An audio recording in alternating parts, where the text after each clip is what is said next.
this is, you got 2 coaches and there's a million kids. And I'm like, okay, hear me out. Don't judge me on this one. I didn't expect this. Judge me on next week. If not everyone is going to play for Proteas. No. So you're thinking, okay, go to school, go be a doctor, go correct. Study. Then I think every child is slightly different in obviously their approach and the way they approach school, the way they approach their sports and trying to find the balance. And obviously, welcome to the M.A.N podcast, where your mind truly matters. We're your hosts, Tatenda and Rudy. Here, we tackle life's challenges, foster resilience, and promote wellness. Because in the world of M.A.N, it's not about the destination, it's about the journey. Stay tuned. Hello there and welcome to another one. I trust I find you in good spirits. Someone says I speak so fast, but I don't know. You are the question, or you are. Don't slow down. You're slowing down. Yeah. You're slowing down than what you normally speak. Anyway, Rudy's here.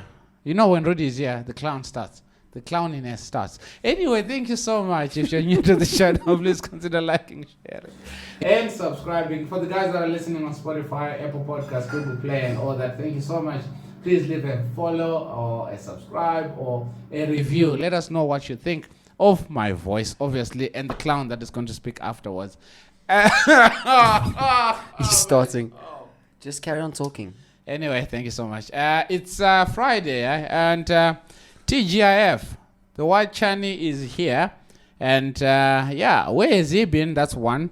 And two, how would you feel if someone just rocks up at your doorstep and then they go away for like 68 years, then they just decide, okay, I'm going to rock back. That's what exactly this man did. But because I'm a nice person, I don't hold grudges. And you know what? You know when you're nice, when you're good. Yeah. Okay, so anyway, let us know in the comment section before he speaks. Did you miss him? I know you didn't, right? You missed yours truly. Thank you. He asked me, am I really uploading stuff on Spotify and Apple Podcast? Please let him know in the comment section that you are there and you're listening. We've got 1,987 listeners on the last video, on the last episode. That's so many for someone to say, do I really do? And I know Tristan is one of them. Thanks, bro. Appreciate it. Rudy. Don't speak to my friend like that. Like he's your mate. Hello, Tristan, my bro. What up? We need to catch a beer, bro. Do you drink, mate? You don't? Sorry. He sips. You sips. Okay. You need to catch a beer. You know when it is, when you meet somebody, through somebody, then you end up being closer to them than they were to the person that introduced you to them. There's no way. Yeah.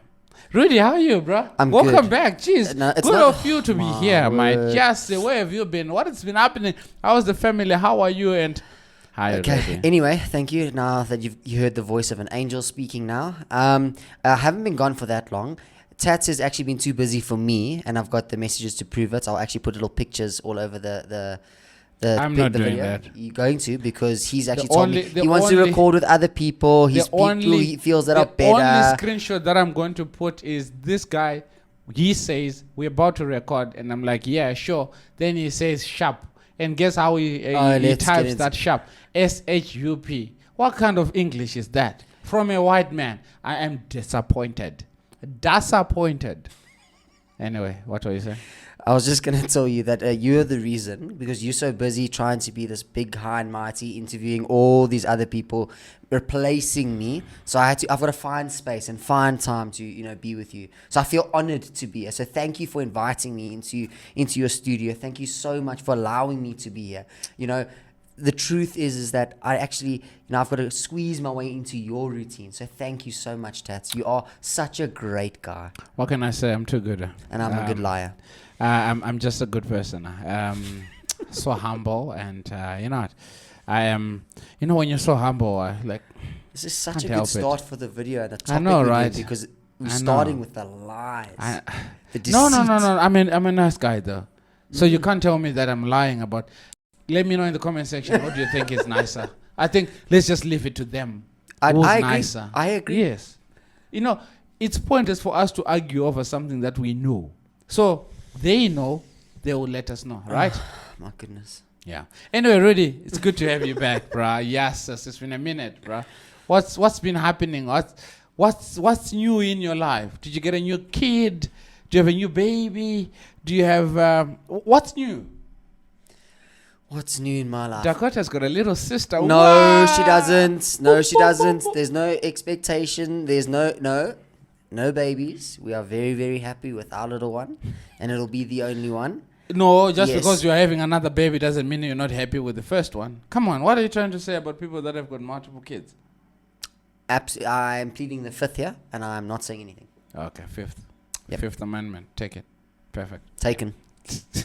No, it's actually been like a crazy last 3 weeks. Obviously the school I work at, we're going into exams. So going into exams, it means a few things. You're sort of trying to end off the sporting at the school and trying to still compete in certain sports, and kids are coming to practice because they're studying, but you're still playing matches, organizing that, trying to alleviate teachers because you want them to be able to mark and meet with parents. And so it's just been busy, a good busy though. And something cool I actually started this week on my LinkedIn page, so go have a look there. You just look at Rudy Parry on LinkedIn.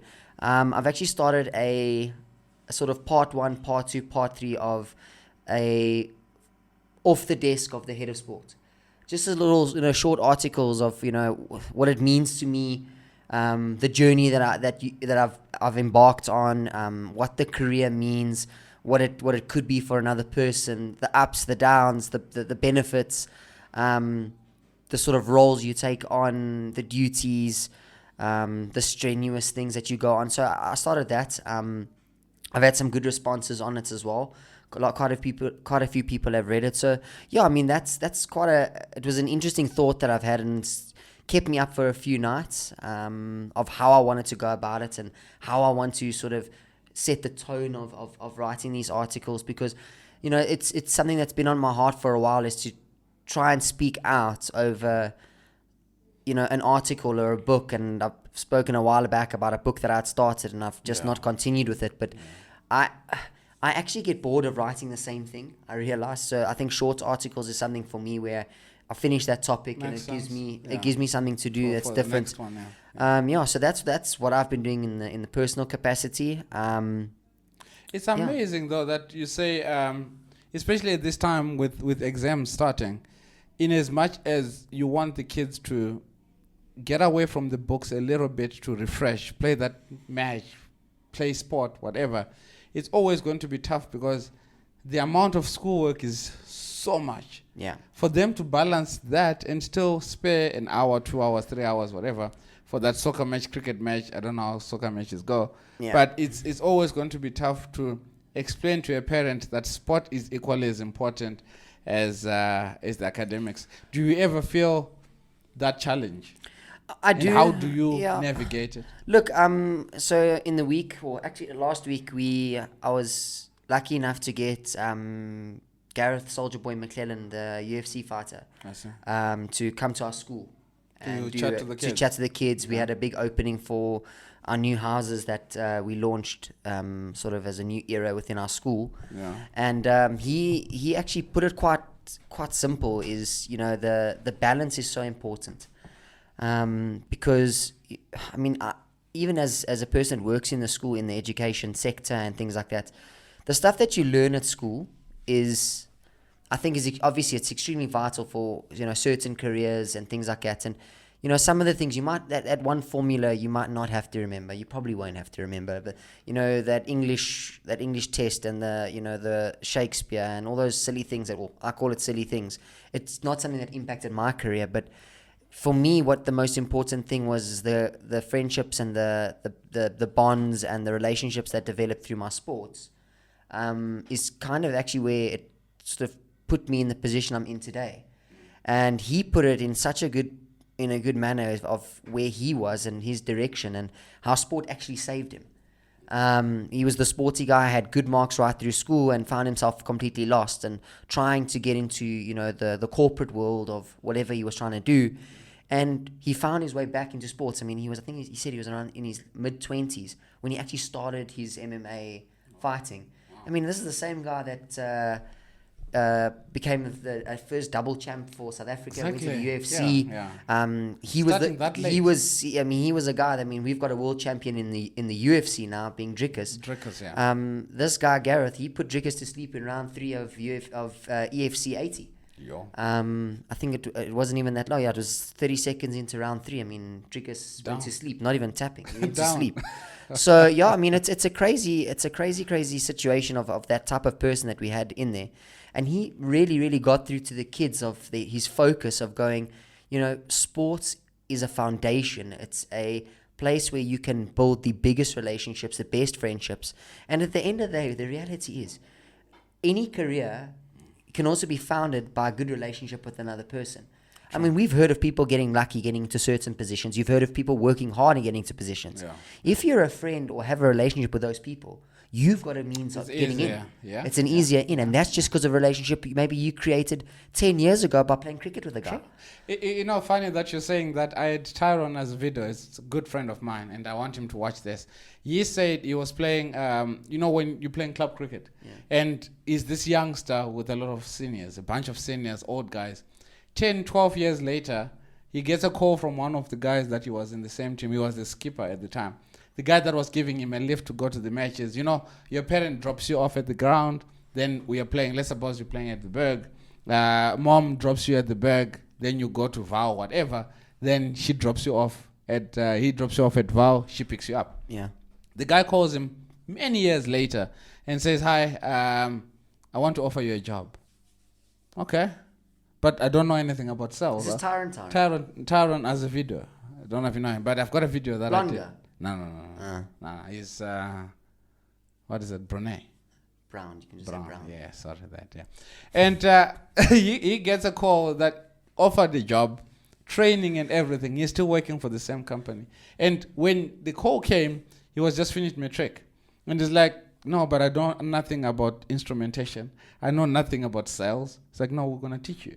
That's and awesome. they trained him, and up to now, he's still working for the same company. They're taking good care. Yeah, I was going to say huge success, probably, yeah. So, sport, in as much as we want to run away from it because we feel like it's wasting time and whatnot, but the balance between the two is so important. Yeah. But I want to come back. You said you studied articles, and I've always been an advocate of pushing you to finish that book. Because when you sent me the draft of that book, I was like, yarr. Did he send you? Tristan. He didn't. And he calls you a friend. Nonsense. And he's an English major. He's an English major as well. You are the best person to be helping this donut, but he doesn't ask for help. That's why you're not supposed to be friends with him. Come to me, mate, and I'm going to use you nicely to help me.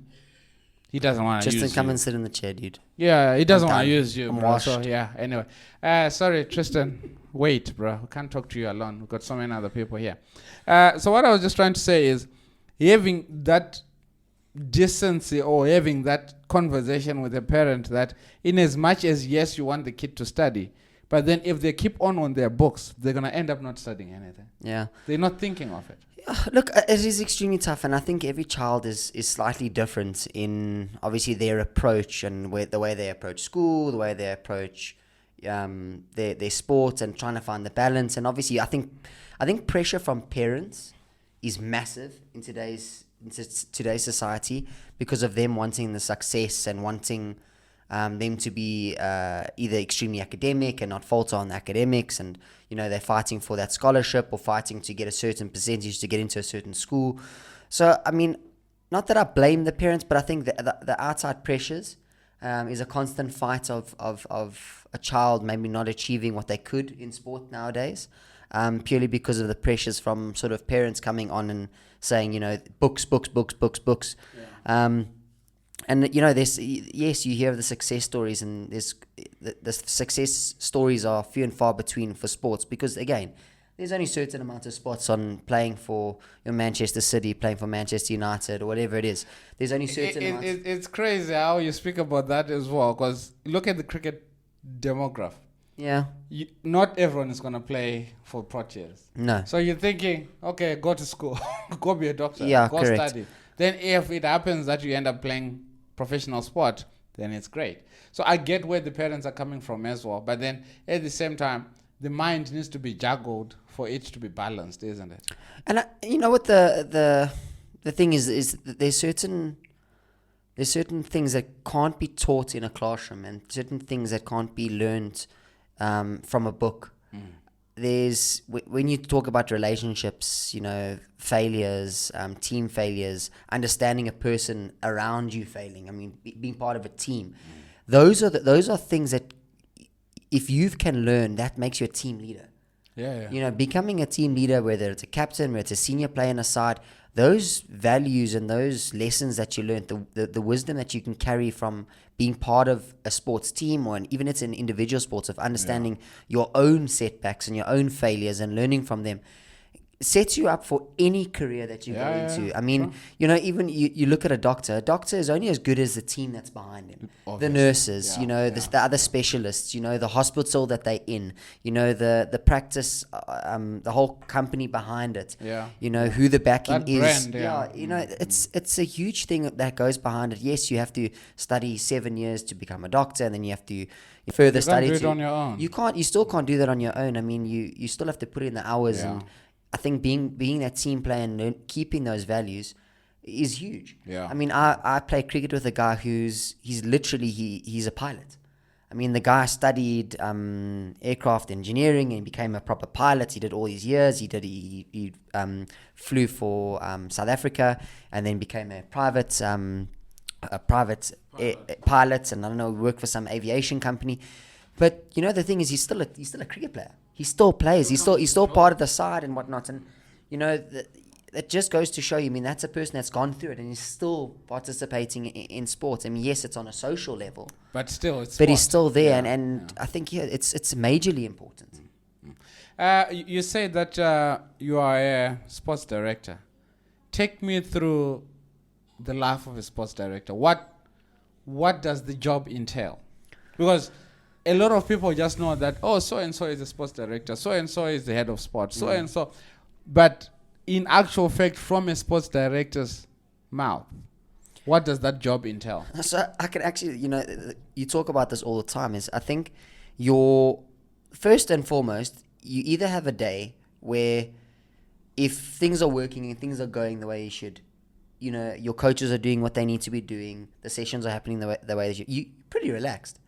Or you are running around like an absolute crazy person because there's just so much happening, and you get to a point where there'll be a day you can sit down and be like, this is good. Life is good. Everything's happening the way you planned it. Everything's set up. Lists are sent out. Letters are sent. Communication from parents is sent. It's been received back. All my refreshments are ready for this fixture. My buses have been booked.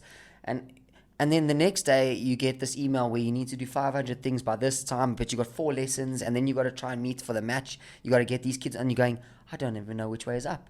So I must be honest, you've got to be ready for sort of the unknown. I think that is a big part of it. But I'd say that a normal day of a person that's within a head of sports role in the schools that I've been in, I mean, I'm not talking in other schools, it might be slightly different for them. But it's sort of get to school, get to your office early. First thing I do generally is I get into my office. I will open a can of Monster. I turn my computer on. Kaylee, you know me, I'm an advocate. I'm a snitch, you can call that. Did we not say that this guy should stop drinking Monster? You've been saying it for years. We can carry on. You said you are limiting the amount of Monsters that you drink in a day. And we agreed that I'm also limiting the Red Bull. How many have you had today? None. This whole week, none. Last week, none. The previous week, none. It's been a month. Thank you, my love. It's been a month of no energy drink. Ask me how many I've had today. Nonsense. Kaylee, please sort out this nonsense, please. I've had 2. I'm done with this. Okay, anyway, I've had 2 Monsters today. But I had a busy day. I had a really busy day today. But, so get to school. Open the laptop, check the emails that there's, everything sort of sorted. If there's any parents that have asked questions, maybe there's a complaint about something. Can I just cut you off there? I just want to tell my wife how beautiful she looks. Hello, babe. Oh, my word.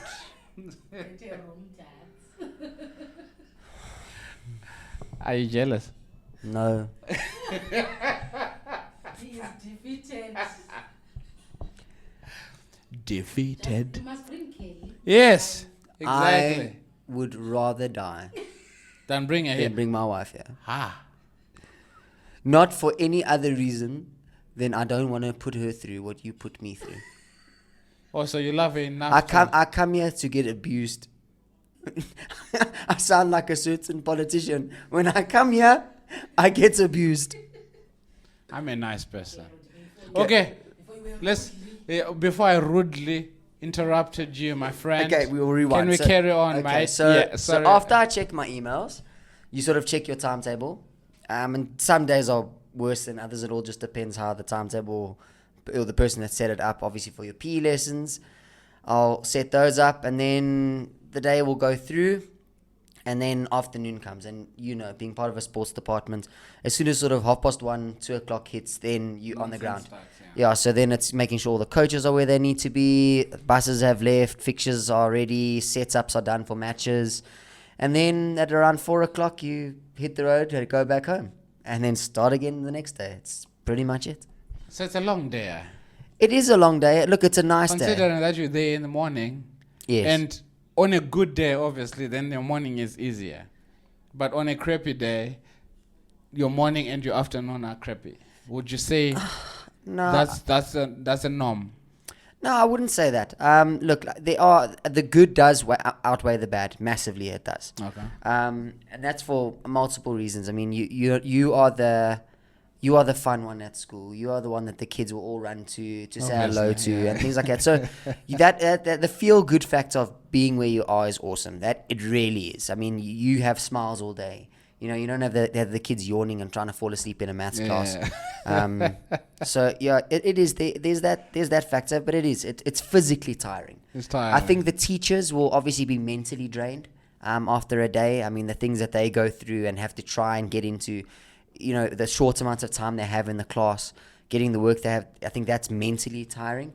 I am physically tired at the end of the day. My brain still goes. Yeah, my brain still goes until 11, 12 at night, and I lay there going, please fall asleep. My body is tired, but my head still goes. So yeah, I mean, if you are willing to push through that sort of every day, you have to sort of reset and recharge the body physically. It is a career for you, and hence the monster. You need to hang on to it. Anyway, in the comment section, let us know what is your career. What do you do? What are the ups and downs? What are the ups and downs? So firstly, it's what do you do, and what are the ups and downs, or what are the challenges in your career? Someone can say, I'm a lung specialist, and the challenges are whenever I'm pricking them, they're fat. Nope. Stinky. Have you seen those patients. chiropractors? Yeah. I've seen those chiropractors, and they click them and let it rip out, and you're like, and there's no laughing. No. Carry on with work. I'd be finished. Yeah, me too. I like, yes, that's you. That's why I'm not that. So let us know in the comment section what career is. Career advice. What would one study to be where you are? We've got a grade 10 or a grade 11. I think grade 10, 11, that's when you need to start sort of see more or less where you want to be. I had a boy that I was coaching, his grade 10, 11. And he loves to do animation. And last week, he's at Randpark High. Last week, they actually went to a company that does animation, and he spent the day there on a Friday. Awesome. So 8 to 4, he was with the guys, the graphic designers, whoever. So you can say that there is already way, or he knows more or less what he wants to do and spends a day in it. I've got another boy that is going to study medicine, and he's doing community work at Sunninghill. And he says, as I walked into the theater, I thought I was going to throw up or anything, but I loved seeing blood. It's like, you're weird, bud. Gil, you're weird. But he loves it. He's going to study medicine. I'm the complete opposite. Yeah. I see it and cheers. So what advice would you be given to a lad that is grade 9, 10, 11, wanting to be sports directors? Look, there's different avenues. I think there's different ways and means of getting to that sort of position. It all depends on the type of school you want to get into. And obviously the requirements there. So the first and foremost, I would tell them, try and understand what type of school you want to be in. Is your goal to go be a sports director at a St. John's, a Michael House, St. Stithians, one of those big schools? Then the road is slightly longer. Because to get there, you're going to need X amount of experience working in a smaller school as a head of sport. You're going to need SACE registration, which basically is the South African Council of Educators. To get that, you've got to have some sort of teaching degree behind you, or an ECD, which is early childhood development. You've got to get that qualification behind you to get that SACE registration. Some certain SACE registrations you can get your what's the word? Basically, it's a semi-permanent SACE registration, which means a school applies for you, but you've got to already be in there. And then also to have the sporting So side. you need to be employed by the school, then the school You can write you a letter and you can get semi-permanent SACE. There's a word for it. I can't think of it right now. Okay. But there's that. So you need the SACE registration, and then you need some sort of sporting, background. Obviously, some experience playing certain sports, and then also what always helps is getting your certain coaching levels. Those can be done through all your sporting bodies. And then a great help is obviously going through your sporting universities. UJ have got your sports management courses. You can go through your private ones, your ETAs, your HFPAs. Those ones obviously do very specific sport ones. So like I went through ETA in Randburg, right next to literally right next to Virgin Active. Yes. Yeah. I went there. I mean, I did my coaching science there. I did it for the first 2 years. I did it at premises. The third year, I did correspondence because I started working. A school headhunted me to get in there, and that's sort of how you get in. And also, it's those, for me, it was the relationships that I built while I was doing those first couple of years of coaching, to get to know the people around you. Because as much as you want, you see posts that are put online for a job here and apply there. So many of those posts are actually already filled. They're just putting it for formality. It's a formality because they know the person that they want to get in there. So you've got to get your name out there. You've got to be a go-getter. You've got to be a person that says, I want that position. I want to be in this position, and get your name out there. Put in the hard yards, put in those extra hours. If there's a guy that says, listen, I want to do this within the school, take it. So when I started, it was at a small school where I started just the cricket. Yeah. And then after, obviously because you already had a cricketing background, correct, so you were going the cricket route. Correct. So I started there, and then the school saw how I was at the cricket. Then they said they pulled me into the PE setup. Once I was in the PE setup, I started to get to know. Then I got involved in the outside of the sports, the other sporting codes, and that's when you start going to other schools and you start chatting to the other heads of sports, get your name out there. And funny enough, then I got realized by when John Alifat was still with DJ Coaching, he got me out of Maragon, and then I was directly under him for DJ. He put me in another school, and now you're starting to build a network. Wow. And then once that network's built, you then build your way up, and then you start applying for in-house coordinator posts. Because you're already there. Yes. You're already inside the system. Correct. And then that's where it started. Then I went from coordinator to a very small school, head of sport. Then I went to a slightly bigger school, and then I went to a school now that is literally, it's got a creche, or whatever you want to call it, a preschool, right up to matrics. And then, So you said with the sporting background, does one then need to play or go to a school that plays that particular sport? So if you want to, let's take for example, you go to Trinity Rand Park, they don't play soccer there, so you have to be more on the rugby, cricket, tennis kind of vibe to start. Is it set in stone that that's how it's supposed to be, or you have to, the schools that you are looking at, they have to be directly linked to the sport that you play? Not at all. I think you just got to be open-minded enough to be willing to learn and understand and literally take in. You've got to be a sponge. Is learn on the ground, learn on the fly, be able to put in research. YouTube is your friend. Go watch videos, coaching videos. And that's how I did it. When I started as a head of sports, I had no idea about netball. Yes, I dated girls in high school that played netball, but it we meant never know about I netball. had no idea. Yes, Now, now I understand the positions, what they need to be doing, how they're supposed to be training, what to do when you shoot, what you do with a chest pass and a shoulder pass, and, where the center needs to be. And this is a sport that you did not know. I had no idea about it. And now I could walk onto a court confidently and say, okay, my netball coach is sick. Walk on the court and provide a session that's going to add value. So I think it's also, you also got to be confident in your own skills and understand that sports they always overlap. Somewhere there's an overlap. Somewhere, and you got to find that overlap, because once you find that overlap, your mind thinks it's easier, and then you will naturally, sort of take on the duty of something else, and, be willing to learn new sports. I must be honest, when this whole paddle thing came into light, existence, and I was like, nah. I can't do that. Nah.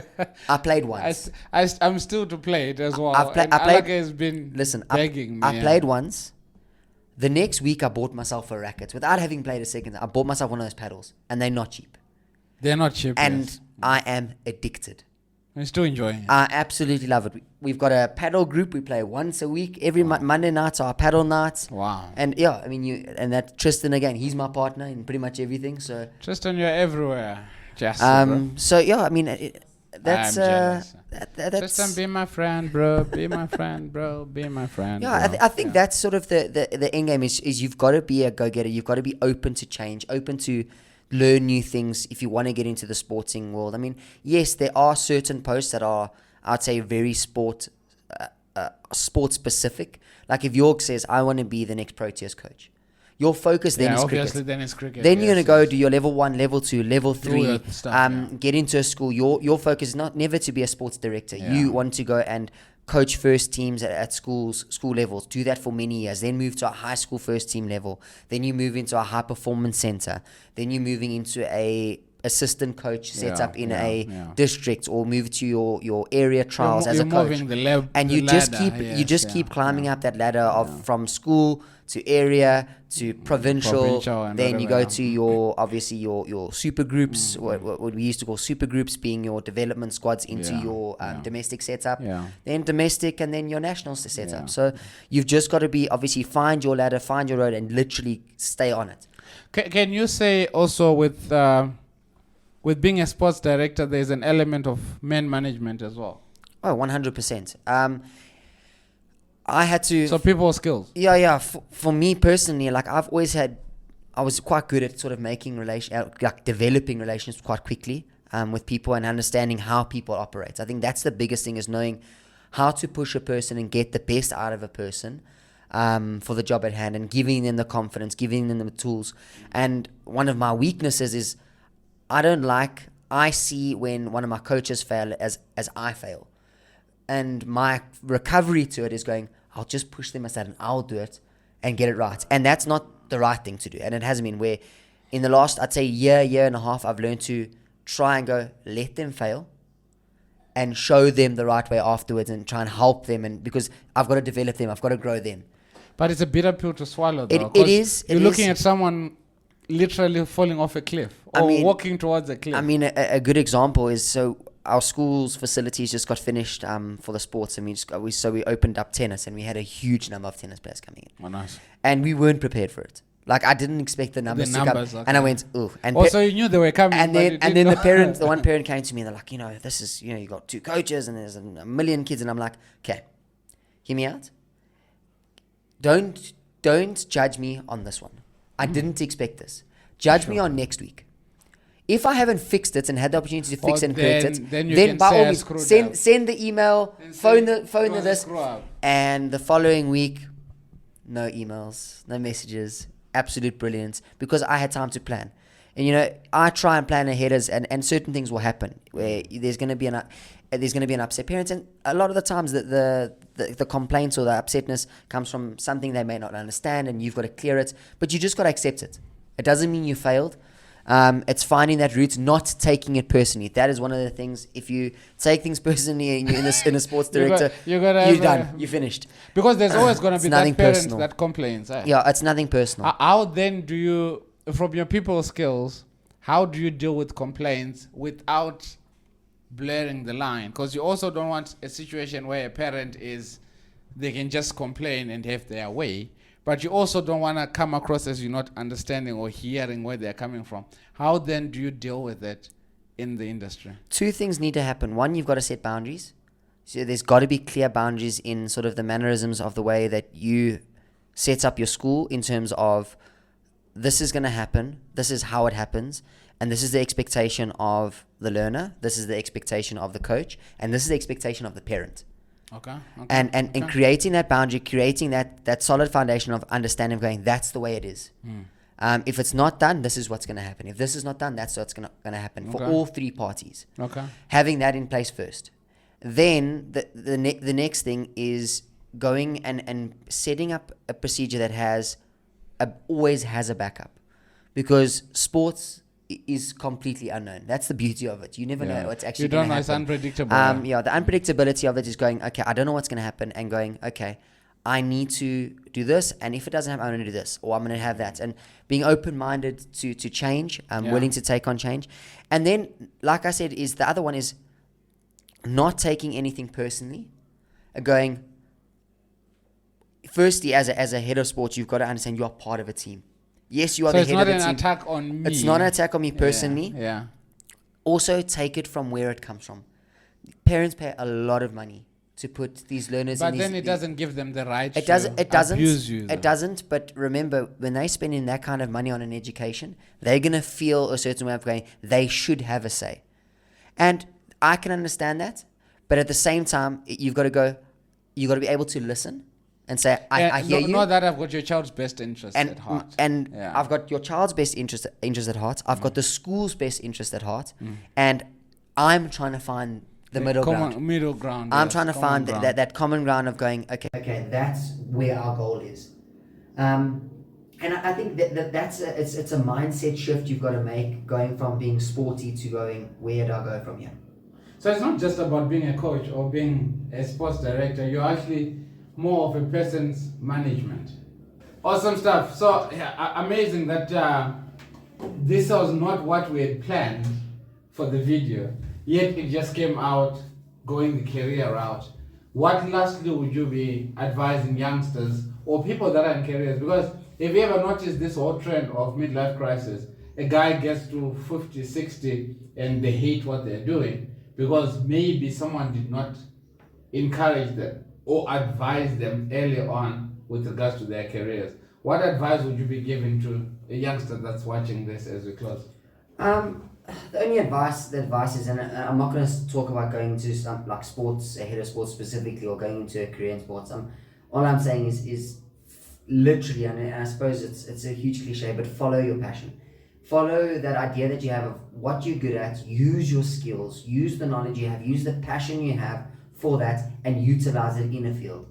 With whatever it is, and if you feel that you're being pushed in a certain direction, try and utilize the skills that you do have to maybe suit that field. You never know, you might not enjoy it, and give it a try, because you might not want to now because you feel that you might not enjoy it. Give it a chance. I'd say take a chance on whatever you're going to go into.